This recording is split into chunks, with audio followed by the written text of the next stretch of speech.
រដ្ឋសភាបន្តសម័យប្រជុំរដ្ឋសភាលើកទី5នៃទីការទី7នៅព្រឹកនេះដើម្បីពិភាក្សានិងអនុម័តសេចក្តីព្រាងច្បាប់ចំនួន4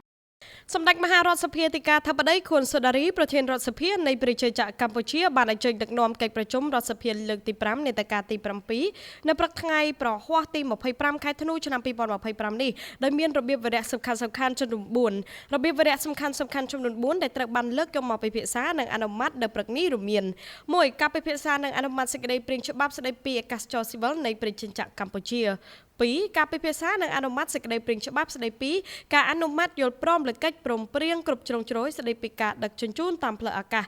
រវាងរដ្ឋសមាជិកសមាគមប្រជាជាតិអាស៊ីអាគ្នេយ៍និងសហភាពអឺរ៉ុបនិងរដ្ឋសមាជិករបស់ខ្លួន3ការពិភាក្សានិងអនុម័តសេចក្តីព្រាងច្បាប់ស្តីពីការអនុម័តយល់ព្រមលើពិធីសារទី3ស្តីពីការពង្រីកសិទ្ធិហោះហើរទី5រវាងភាគីចុះកិច្ចព្រមព្រៀងក្រោមកិច្ចព្រមព្រៀងដឹកជញ្ជូនតាមផ្លូវអាកាសរវាងរដ្ឋាភិបាលនៃរដ្ឋសមាជិកសមាគមប្រជាជាតិអាគ្នេយ៍និងរដ្ឋាភិបាលនៃសាធារណរដ្ឋប្រជាមានិតចិន4ការពិភាក្សានិងអនុម័តសេចក្តីព្រាងច្បាប់ស្តីពីការអនុម័តយល់ព្រមលើពិធីសារអនុវត្តកញ្ចប់កិច្ចសន្យាទី11និងទី12នៃសេវាកម្មដឹកជញ្ជូនតាមផ្លូវអាកាសក្រោមកិច្ចព្រមព្រៀងក្របខ័ណ្ឌអាស៊ានស្តីពីសេវាកម្ម